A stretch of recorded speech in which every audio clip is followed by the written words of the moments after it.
Welcome back to Royals Weekly. I am your host, Marcus Mead, and joining me as always, the last person to let go of dabbing. In fact, he still does it. He loves it. My brother, Mike.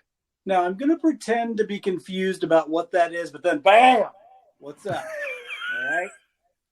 I will dab on you when I get my victory dance going. All right. He plans on being buried like this. Yeah.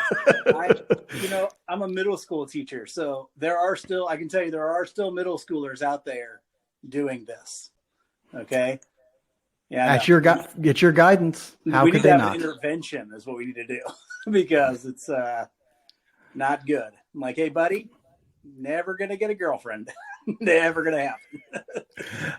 Anyway, but before we talk more about Mike traumatizing children, we first want to apologize if there are any technical difficulties. If you're hearing things funny, if Mike looks weirder than normal, we're having some technical issues with his garbage internet that he refuses to pay more for. And so we're having some issues there. Hopefully this all comes out very clear for you and sounds great as per usual. We've never had technical issues on this show before. So this is the first time territory. On this week's episode, we'll break down the opening series of the season, dive deep into what we're seeing from the team so far, and preview week 2's games. But first, Royals Weekly is brought to you by All In Physical Therapy. For one-on-one personalized physical therapy, we choose All In Physical Therapy. Why? Because they took excellent care of our mother after her surgery. She went to All In Physical Therapy after surgery left her with pain and limited mobility in her arm. She was worried because she likes to work out and be active and all that sort of stuff. Mike missed his cue to say something there because this is a common thing that he does. I had a cue? I didn't even know I had a cue. He doesn't even know how to read, so we'll forget what he's taking part in this ad.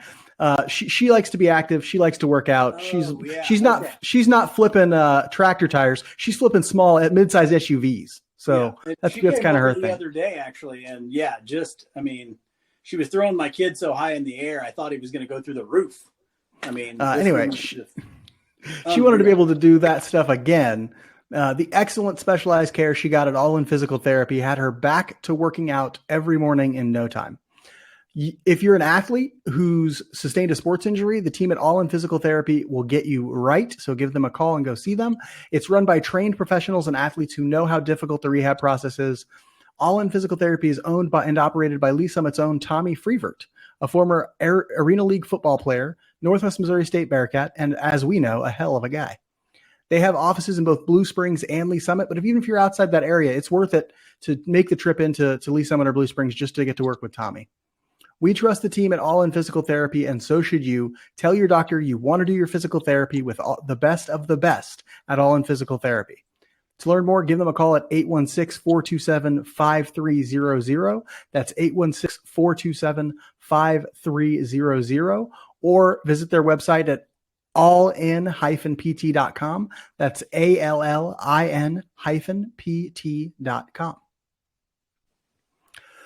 We'll start this week's review with roster news, as we typically do. Some interesting stuff went down on opening day right before the game ended up happening, and it caused a little bit of ire among some of the Royals diehards.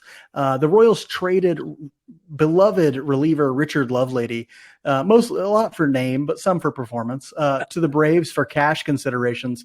Mike, what did you think of seeing Richard Lovelady traded to the Braves? First he was optioned, then he was traded. What do you think? Good for the team, bad for the team? What are we thinking here? First, no pitcher who has ever pitched as few of innings in Major League Baseball as Richard Lovelady has ever been described as beloved by a fan base. Okay? And that's maybe one of the reasons that we loved him was we all thought that he should have had a chance a long time ago. So I'm happy for him that he gets now maybe a chance to pitch in Major League Baseball, as it seemed like the Royals were never going to give that to him. Can't wait for him to be an all-star with the Braves or something like that, because that's, what's going to happen now. Obviously, especially with this new regime in place, there had to have been something that they saw in the numbers or somewhere that said Richard Lovelady isn't going to be an effective Major League reliever. I don't agree with that necessarily, because all I've seen from him has been success. But, if they don't like it, get rid of the guy and we'll see. If he turns into a solid Major League piece somewhere else, we know they made a mistake.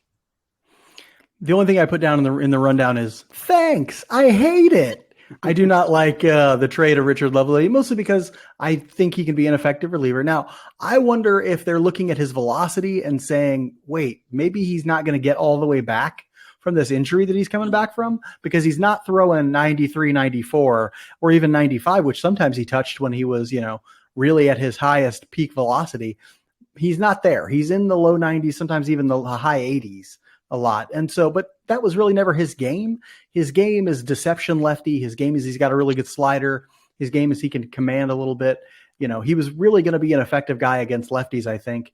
Obviously pitched very well in spring training, but we'll see. Like, I agree with you, Mike. I think that Braves will probably turn him into an excellent reliever from the left side, a guy that who can contribute for a long time if he can stay healthy. I will say it has been a common sort of thing that he gets hurt a little bit. And so if he stays healthy, though, I think the Braves are a good team to turn him into a successful major leaguer. The Royals also did a few other things. They traded Matt Beatty. He wasn't going to make the opening day roster, so they traded him to San Francisco again for cash considerations. They moved Drew Waters to the 10-day IL, which was a little bit interesting to me. I thought they might put him on the 60-day IL and then just plan on him coming back much later and then, make an open on the 40-man roster, but they decided not to do that. So they must be optimistic about his timetable coming back. They also moved Daniel Lynch to the 15-day IL. We kind of knew that was coming. He's going to be a while, probably a month into the season before he sees any major league time. On the field this week, the Royals went 0-3, right? They won 0 games and they lost 3 games. Everybody pretty much watches this opening series. It was dark. It was real reactionary on the timeline this week. Obviously run prevention has been a little bit better than run production so far. The starting pitching has been promising at times. The rotation has given up just 5 earned runs in 15 1/3 innings. The offense has been a roof, right? They were shut out in the first 2 games, so they did not score in the first 18 innings. Actually, more than that, because I don't know what inning they scored on in the game today, but it was a pretty long stretch. Okay. They had a pretty long stretch of scoreless innings to start the year here.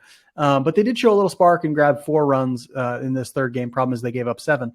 Mike, what do you think of what you've seen so far from the Royals? My hope here is that the bad results on offense don't cause a problem down the road. They don't discourage the players that are in there, because it seems like sometimes the process has been really good. They've been able to draw walks. They've been able to even hit the ball hard at times, just not get any results from it. So I hope it doesn't turn them into pressing, which maybe we saw some indications of today as Vinny Pasquantino laid down a bunt for a base hit at one point. Well, he didn't actually get a base hit, to be clear. He tried to get a hit, tried to bunt for a hit. Base hit, because if he bunts, he can't get a base hit. It's not possible. He would have to place that thing like a Japanese 9-hitter. I mean, like they're never, no. Yeah. So I don't know what the process was in his thinking or the team's thinking or whoever decided he was going to do that. But I hope it doesn't change what they're doing. It's 3 games. They weren't offensively productive for those 3 particularly, but they need to not stray the course yet. Okay. No big adjustments need to be made right now. Go out and try and hit this next series. Yeah, they were something like 0 for 19 at one point with runners in scoring position. They were just terrible with runners in scoring position. They took a lot of walks in this opening series, which is encouraging. They got on base enough to win at least one of those 3 games, but just not good enough. Honestly, this is going to sound really bad because I know people are just angry. Like, there's a ton of anger out there about the Royals, which is a weird place to be in my mind so early in the season, especially with a new coach. Like, who are you angry at? Like, we have all new coaches. Yeah. It's not a weird place to be. The Royals have been out of contention in May so often that I understand. I don't. Because what's your relationship with the team and the game if you're angry after 3 games? Like 3 games, you're with a new coaching staff, a new GM, all new people in charge of this thing, and you're like angry after 3 games. Like, how do you even understand baseball and how it works? Like, 3 games is not a sample size large enough to get angry about in my mind. But I digress from that. Honestly, there are things I'm pointing to that have taken place that I'm encouraged by, because the starting rotation, the thing we worried about the most, has been somewhat solid. because the team they were facing, the Twins, looks really, really, really good because the bullpen looked good for those first two games at least. There are some takeaways where you're like, actually, this team looks quite a bit different in the areas that we worried about the most. Do I think eventually the offense will come around? Yes, I do. I think they're pressing too much with guys on scoring position. And the thing that's holding them back, this batting average or this, performance with runners in scoring position, we know that that's extremely variable, that goes up and down all the time, that sometimes you're going to have stretches of really bad plate appearances with runners in scoring position. I think it's an approach issue. I think they start pressing when they get guys on base, and I can document that with a lot of evidence. But I'm still encouraged by the fact that they're getting guys on base. I'm still encouraged by the fact that they're taking walks. I'm still encouraged by the fact that their starters haven't imploded, in any of the first three games. That's encouraging to me. We'll see if it turns into wins and losses soon. We know they're going to have bad stretches at some point. What does it matter if it's at the beginning or in the middle? It's all sort of kind of the same in my mind. I'll explain why. Because your fans are going to get frustrated, and that's what this is. Like, you call it anger, but no, what they are is they're frustrated when they expect. And here's the thing that kind of gets me with that. I think a lot of people see them losing that, getting swept in the opening series, and they say, "Oh, same old Royals they've been since 2015. They're not going to compete. They're going to be out of it in May." Well, if you're actually watching the games closely, they're not the same team. You can see the differences that the new coaching staff has brought in. But when you've been, when you've had your heart stomped on 40 times and your team's been so terrible, like, I get that. I understand the frustration. I am a man of the people, though, and you that's are true. not. Okay? I'm an elitist. So, you're a man of the people. That is the truth. Exactly. That is the truth of it. I mean, because in my mind, I'm like, listen, if they had won the first three games, those exact same people would be like, they'll blow it in a week. Those people, you can't satisfy them. Like, you cannot satisfy that fan. There is no way. The cynical fan cannot be satisfied. And so, I don't even think about them. I just it's 3 games, people. It is 3 games, right?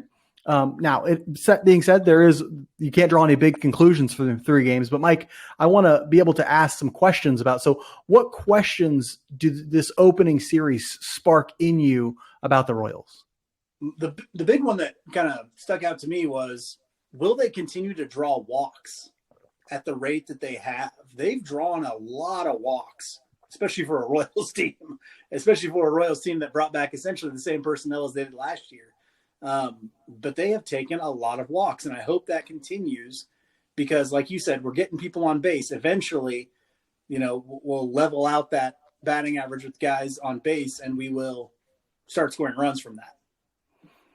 Yeah, I think that's huge. I think we think about the guys going up and down the lineup right now. We're like, MJ Melendez has taken 3 walks. Bobby Witt Jr. has taken a couple of walks. Neither of those guys is actually hitting right now. They're all, I think Melendez is 0 for 9, which I'll talk about here in a second. I think Bobby Witt Jr. is 0 for 10, but they both have a few walks. So they're getting on base a little bit, and then,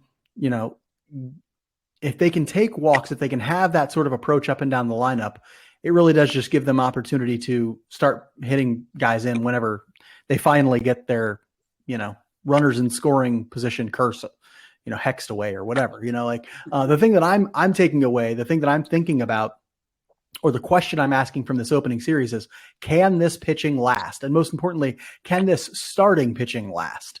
Because if it can, game changer for the Royals, right? If they can have some level of consistency in this starting rotation, that's game changer for the Royals, because last year, we said it was the rotation and the bullpen to some degree, but really the rotation that killed them. They could not do anything to prevent runs from taking place. They got a solid start from Greinke, they got a solid start from Lyles, and they got a solid start from Keller. That's all we need. And a lot of it, too, is they got pulled at the right time. They got some good defense. It was all sort of team-wide run prevention. Kyle Isbell's playing like Ken Griffey Jr. reincarnated out in center field right now. And so, there's that. But can this pitching last? If it can, to me, that's the story that we might have to sort of start thinking about as they move on into the rest of the season. There were some strong performers, despite the fact that the Royals went 0-3. Mike, tell us who got your strong performer of the week in a very truncated week. Yes, I didn't even put down the numbers because it was so few at bats and stuff. But Salvador Perez, has been the only guy actually hitting consistently for them. So that's been good to see. He's caught all 3 games. He has a double. Now we haven't seen him put one out yet, but he had another hit in the game today. So Salvador Perez continues to be good. Now, if he doesn't always start off real hot to a season either, so that was kind of a good thing to see when nobody else is hitting. It's good to see Salvador Perez still picking it up at the age that he is currently at. So young man out there. What is he? 32, 33? Young man. 33. Anyway, I'm putting the whole starting rotation up for strong performance because honestly, it has been three outings, 3 strong performances, and I'll take it all day, every day. We got Brady Singer tomorrow in Monday's game, and then Chris Bubich. There's a decent chance we get 5 decent outings in the first 5 games. And I say that and watch. They're going to go out and give out 12 runs each or something like that. But got to applaud them for that first series because they did very well in that opening series. 5 earned runs and 15 and a third innings pitched. Quite a few strikeouts. The walks were too high, but mostly because Brad Keller walked the bases loaded today. Right at the end, he looked gassed and he just started walking guys. But we'll see if that holds, if they keep the strikeouts high and the walks low. Obviously, in a week where you get swept, you're going to have some bad performances. Mike, who was your weak performer of the week? It was Hunter Dozier, man. Hunter Dozier just continues to not hit at all. He was 0 for 7 with 2 strikeouts and no walks. Everybody else was walking. Hunter Dozier couldn't get one. And so it's a little disheartening. But the one thing that happened today was Matt Duffy comes out and plays a solid third base today, and it's a home run today. And then somebody put out on Twitter that like over the last 2 or 3 years, Matt Duffy has a WAR of like 5 combined, and Hunter Dozier's is like -2. No, I think Matt Duffy's WAR in their careers, his career WAR is something like 9.2, and Dozier's is like -2.5. And that was Christopher Tenpenny, I think, who put that out on Twitter today. I want to give him credit for that. Yeah. And so there was a lot of talk on Twitter today about like, let's just not play Dozier anymore and play Duffy instead. And you're not going to hear an argument from this corner. I'll tell you that right now. And so, yeah, bring on Duffy. He looked great. He really looked like a ball player today. He looked really great out there. My weak performer for the week is MJ Melendez. He went 0 for 9 with 3 walks. I could have chosen Bobby Witt Jr. He also has played poorly, mostly at the plate. Bobby Witt Jr. has done some decent things defensively, though he did make one big mental error defensively in the game on Saturday. But Melendez is also just kind of they're both looking pretty lost. Their timing is not on right now. Melendez, I mean, we can start asking the questions like, did playing in the WBC hurt these guys? It seems pretty obvious with Bobby Witt Jr. He got virtually no playing time there. MJ Melendez just is looking like he's in a funk right now. Hopefully he can, and the Royals have faced 3 really good pitchers. Maybe that's part of it, but they were 3 righties and Melendez still could not do a thing against them. And so hopefully he can find a way to turn it around. I'd like to say the plate appearances are really good. I don't know that they have been particularly good. The walks are good to see, but I watched one today where he actually got down 0-2. I think it might have been the very first at bat of the game. I don't even remember how the at bat ended, but I remember thinking, you know what? He's 0-2 on 2 pitches that he made the right decision on. The first pitch of the game was a fastball right down the middle. He swings at it, fouls it back. The second one is a really good pitch in the low and away. It like tucked in the corner. He doesn't swing because there isn't anything he can do with it. And so now he's down 0-2. Not because of any bad approach he needs to do more damage on a fastball down the middle. But, I feel like that's more of where the problem is. It's not necessarily his approach right now. It's that when he's swinging at good pitches, he's not doing damage with them. That's a problem. And that's been the problem for a few guys. That's been the problem for Bobby Witt Jr. too. I mean, his approach has been bad because he's just swinging too much, but he's also missed some balls right down the middle that he wanted to do damage on. Same with Melendez. Same with Vinny Pasquantino. He missed 2 fastballs right down Broadway to start an at bat the other day, and he swung at both of them. He just swung right through them. And what do those 3 guys have in common? They all played in the WBC. And it's like, I don't want to I'm not tinfoil hat. I'm not tinfoil hatting it over here or anything, as you can see, but He's coming out against the WBC, people. I'm not coming out against it. I'm just saying, first off, at this point, it's clear Bobby Witt Jr. should not have played, right? Because he was never going to get any playing time and it hurt him. I think that much is obvious at this point. Same with Singer. I don't think he should have played either. But it is what it is at this point. But we do have to say, like, is it a coincidence that the guys who did that are all struggling offensively? All of them. Vinny was playing very subpar pitching against very subpar pitching in the WBC. That Bobby Witt Jr. wasn't playing at all. MJ Melendez, here. So who knows? I don't know. I'm just saying. Mike, what was your theme for this week? We got to move on to our spotlight segment. All right. My theme was Bizarro World. Like in Seinfeld, where they talk about the Bizarro World. Because we thought the negative coming into this season would be the pitching staff and that our offense would be the stable part. And it was the exact opposite, like the Bizarro World. Okay. I'll be interested to see if carrying into next week, we still get Bizarro World Royals, or do we get the Royals that we thought we would see coming into the season? Yeah, it's a good question. Offense has to turn around eventually. I think no team's going to score, what's their average right now? 4 runs of like a run into third a game or something like that. Like that's not going to happen. So eventually they'll get hot. The question is, how long will it take? My theme is a very easy one. It's early. Calm down. It is early. Okay. Lots of baseball to play still. There was always going to be a stretch of the season where they lost at least 3 games in a row. So, they're getting out of the way early, I guess. I want us to sort of be able to still enjoy the games we're watching. And that's hard to do if you just say, I saw someone say, I'm done. I'll come back in May. I'm like, all right, I guess. Like, I don't know. Like they might be out by then. I know. By then it might be even worse. Like, what are you talking about? Like, and so, yeah, we'll see. But it's still so early, everyone. We have baseball games that count to talk about, so we're going to talk about them. I know they were rough. The Royals went 0-3, but that's making a lot of people toss their hands in resignation or exasperation. But if I may, let me just say, chill the F out. Okay, it's 3 games. There's stuff to learn from these 3 games. But if you're really keen to throw in the towel after 3 games, maybe it's time to re-examine your relationship with this sport and this team. But we should take something away, I would say. Mike, let's try and be as objective as possible looking at this opening series. What's something that you were happy about in this opening series? I kind of took 2 things because I'm selfish that way. I said the strikeout rate is up a little bit and the walk rate is down a little bit for our pitchers. Oh, okay. Our pitching staff, the strikeout rate is about 1 strikeout per 9 higher than it was last year. And our walk rate isn't quite 1 walk below what it was last year per 9, but it's good. So that's kind of the happy thing I'm taking away. I hope I'm not stealing, I'm not stealing your thing. Another happy thing I'll just throw in there because we mentioned it earlier and I forgot to say something was our hitters walk per 9 rate right now, 2nd in Major League Baseball. So we are walking at the 2nd highest rate in Major League Baseball, at least going into today's game we were. And so that was good to see.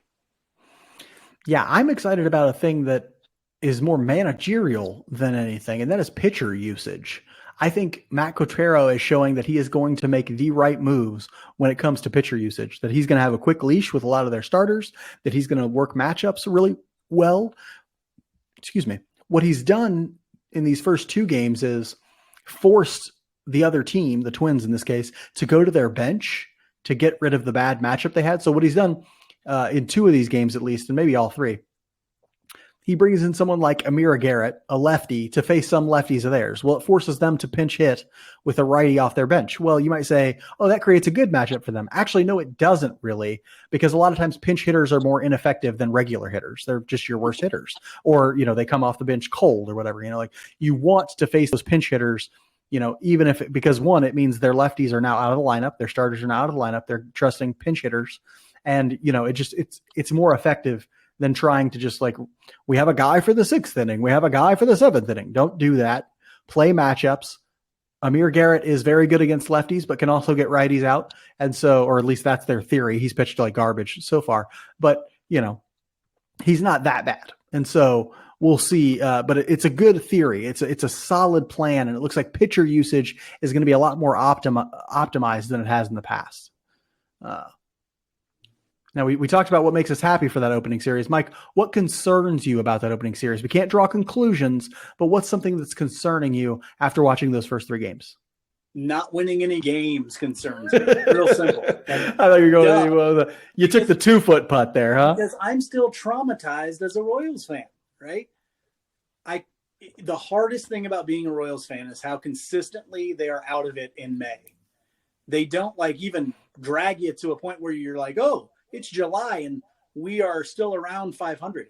That never, it happens so rarely. In the seasons when they lose a lot, they do it early and they do it often.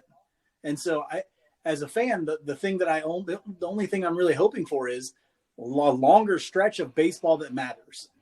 And, too often they've been out of it in May. So the thing that concerns me most is going a series without winning at the very beginning of the season. Now, like you said, it's early. They were going to lose 3 games in a stretch anyway, but these games count just as much as the ones in August. And so, it's just frustrating to me to do so well in spring training. And then you get up here and your offense is nowhere to be seen. Yeah, I mean that makes sense from a I guess how we're emotionally feeling about what's taking place kind of a thing. Yes. That makes sense. I mean, I get it. But I'm still of the mind that's like 3 games is super early. They could win the next 3. They're 500. It's not it's not unprecedented. And so the thing that sort of concerns me as I look really closely at these opening games is it's guys losing their approach with runners on base. So they're doing a decent job getting guys on base. And then you watch the at-bats that they take when the guys are on base, and they're just awful. They're terrible plate appearances. They're swinging at pitches early that are in the shadow or off the plate. They're just being way too aggressive with guys on base. And it's like, that's not how you do it. You need to have the same approach all the time. Here's your zone. Here's your swing zone. Okay. Until you get 2 strikes, you don't expand it. This is your swing zone. It's not that difficult. And yet the over anxiousness, the eagerness to be the hero is just way too prevalent with a lot of them right now. And it's causing big, big problems. Now, I hope that doesn't carry over. I think it usually calms down as the season gets going and we're into the grind and everything. But boy, it's rough to watch right now. Yeah. And like I stated earlier, my worry is that bad approach with guys on base when you're anxious and over aggressive will start to leak into other times because you're not seeing any results, right. And so you start pressing. Results, that's when you start to press. That's when you start carrying a bad approach with you all the time. And I really don't want to see that, especially since a lot of these guys are younger. They haven't been, for a lot of these guys, it's their very first opening day. Like it's not, it may take a month before they start to calm down.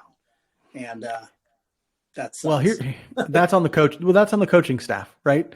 And so I'm a lot more confident in a Matt Cotrero led locker room than I am in a Mike Matheny led locker room. Yeah, one that can sort of say, "Hey, guys, one, I'm going to give you a day off, or I'm going to sit you down and talk to you because you're just pressing like crazy.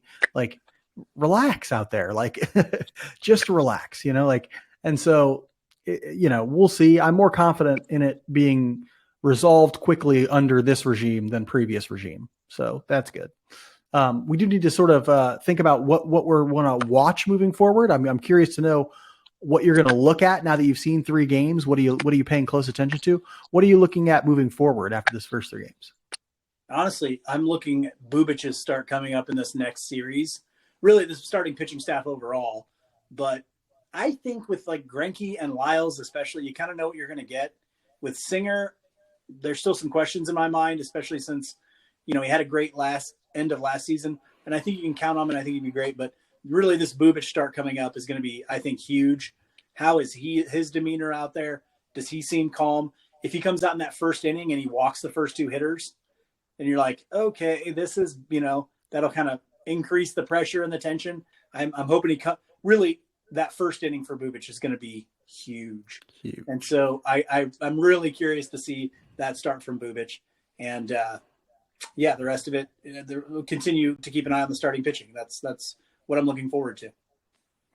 Yeah, I'm going to watch those plate appearances with guys on base because I want to know, like, they're not going to come out and say that they did this, but I want to know what's being done in the clubhouse, in the locker room, and things like that to try to address it, to try and say like, hey, we have a team-wide issue right now that our lineup is pretty universally pressing when guys get on base. And so, what are we going to do about it as a coaching staff? What are we going to do about it as an entire team? What are we going to do to address this? Now, I think there is something mentally about just getting through the first series that kind of gives guys a reset and gets them to say like, okay, now we're into the season. Like Toronto's coming to town. They're going to face a couple pitchers who aren't world beaters. And so maybe that gives them some confidence. They did score 4 runs today. Maybe that sort of gives them some confidence. They can move into the flow of the season and start sort of turning some good at bats in when they have guys on base. Cause right now it's not looking great. I want to have one last question for our spotlight segment. And this is the one that I'm kind of most interested in. Mike, what is the big overreaction that you see taking place that you want to squash? That you want to say like, stop doing that overreaction, please. It's the one I said I understand and support. This is always what happens. It's the one you're doing. I do, man. I've been a Royals fan since, who was the first player you remember watching as a kid? I'm talking like since Joe Randa, Carlos Fablis, George Brett's last year's, Mike Sweeney, that stuff. Kevin Appier, those guys. And that was like when we were 7, 8 years old. And so I understand. I remember those awful teams. I remember being out of it in May many, many, many times. But this is what always happens. But this is not the same team as those teams.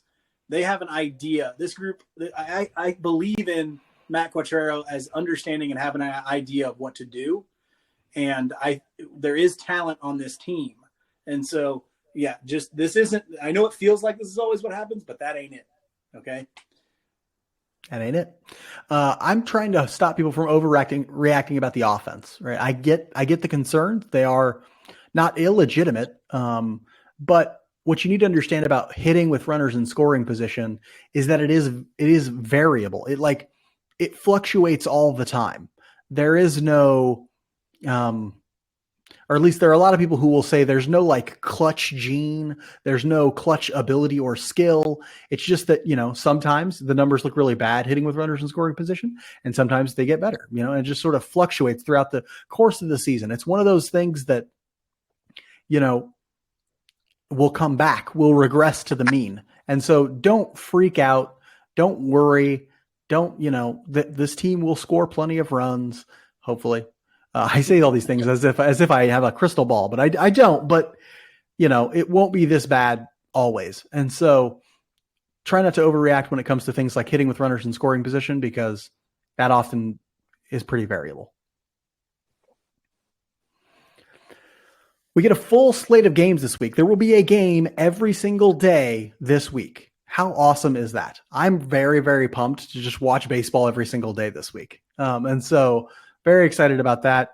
The minor leagues have also kicked off. And so AAA Omaha is already playing. And so if you're like, oh, I'm missing out on Royals today, if they have an off day, check and see if Omaha's playing. They're 3-0 to start the year. So, might bring you more happiness. Who knows? But anyway, we get a full slate of games every day, baseball. The Royals will start with a 4-game series at home. They'll stay at home against Toronto before hitting the left coast for a 3-game set against the Giants. Mike, tell us about the Fighting Whip Merrifields, also known as the Toronto Blue Jays. They're 1-2 so far and already last in the AL East. Okay. Tough AL East, obviously. We will start off with Brady Singer against Jose Barrios. The 28-year-old right-handed pitcher that they got from Minnesota, if I'm not mistaken, who a lot of people thought was going to be like a superstar for a while, but had a real rough year last year, over 5 ERA. He still throws a fastball in the mid-90s, a slurve, a sinker, a changeup. He had some really good years with the Twins, and so now he's trying to bounce back from that. But he's kind of like a lot of Royals pitchers in that hitters love his fastball. And so he doesn't throw a very effective fastball anymore. After that is the game I'm really looking forward to. Chris Bubich against, Yusei Kikuchi. Is that right? Yeah, that's close. Yusei Kikuchi, a 31-year-old lefty, over 5 ERA last year, 1.5 whip last year. Those are both very bad numbers if you don't follow baseball statistics. So hopefully we can get touch him up a little bit. Mid-90s fastball, slider, changeup, cutter. He throws his fastball a lot, but it gets hit pretty hard as well. So two guys that had not a lot of success last year. So we're hoping we can start off with some wins. The last one will be Zach Greinke versus Alex Manoah, a very good young pitcher, 25-year-old right-hander.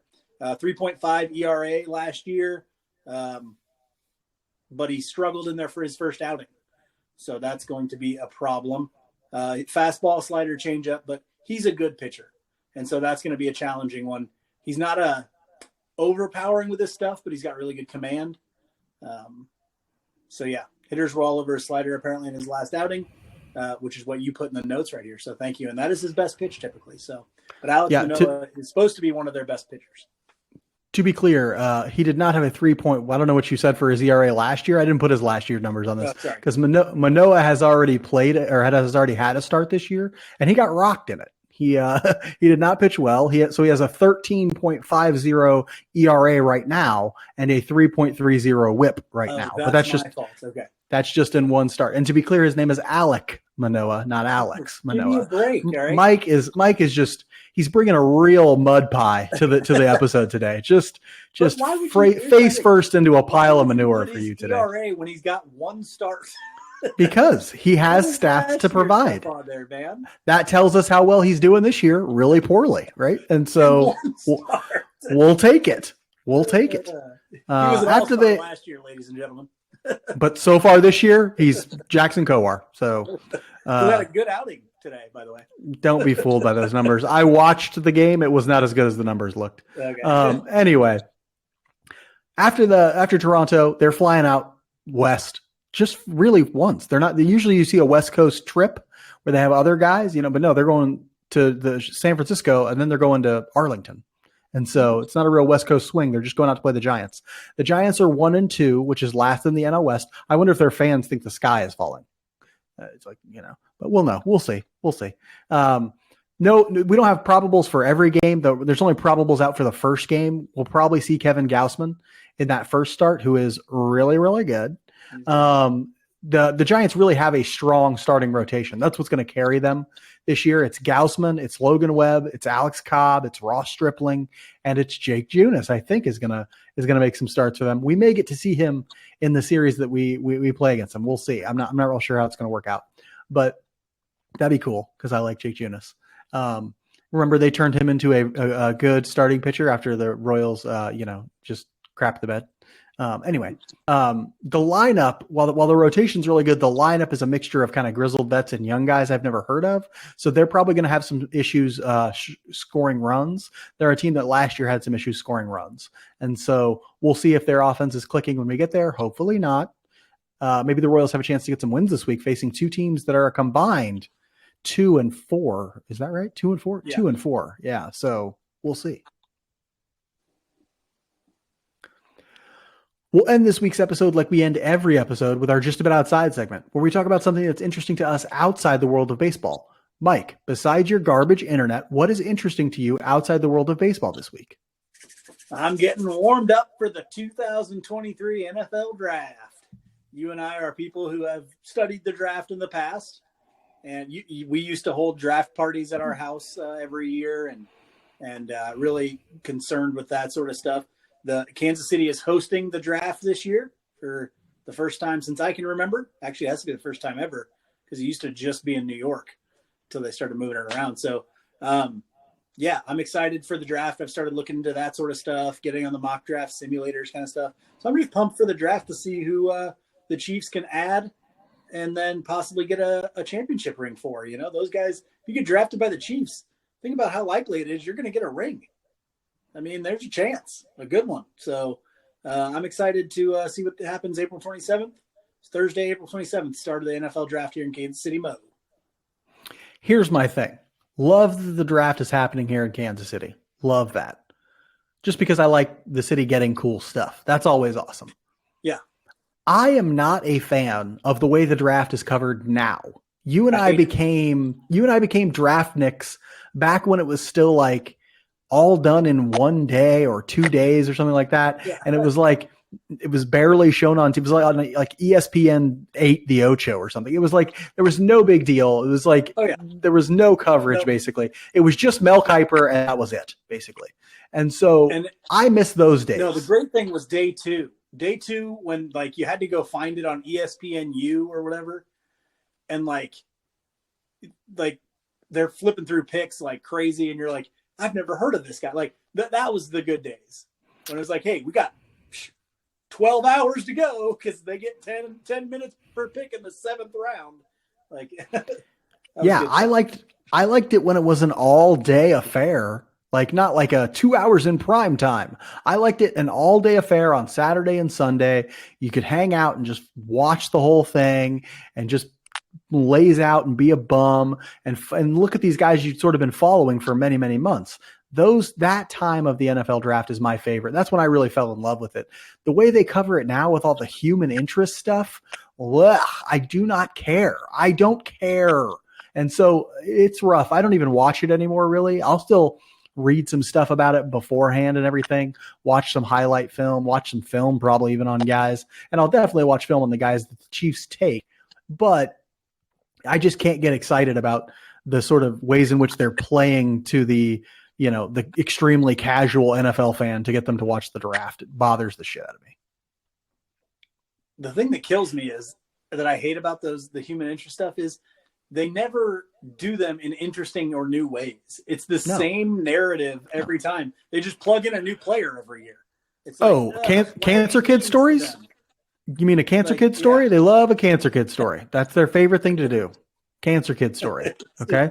It just drives me nuts. I understand. Yes. And the thing is, like, a lot of them have interesting stories. You can go out and tell their interesting story without telling it the exact same way you did for 20 previous years. Like, let's and the thing is, there's no levity to it. There's no nothing. It's like all pathos. It's like, hey, feel inspired by this guy and his journey. And it's like, can we get something that doesn't have such weirdly high stakes for a dude who's just made, like tens of millions of dollars getting drafted? Like, what are we doing here? This is football we're talking about. Like, just they don't all have to be wildly inspiring stories, like everyone doesn't have to be The Blind Side or whatever, like it drives me nuts. Anyway, you're getting me off on a rant here. I'm talking about Mythic Quest this week because my partner and I, what? I think I've done this one before. Oh, no, I went back and looked. It doesn't matter. Even if you have, I'm talking about Mythic Quest because my partner and I a new season of Mythic Quest. If you don't know, Mythic Quest is a show on Apple TV Plus, and it was created by, what's his name? Rob McElhenney or whatever. Yeah, whatever. He was one of the creators and one of the stars of Always Sunny in Philadelphia. He's a really just smart writer, basically.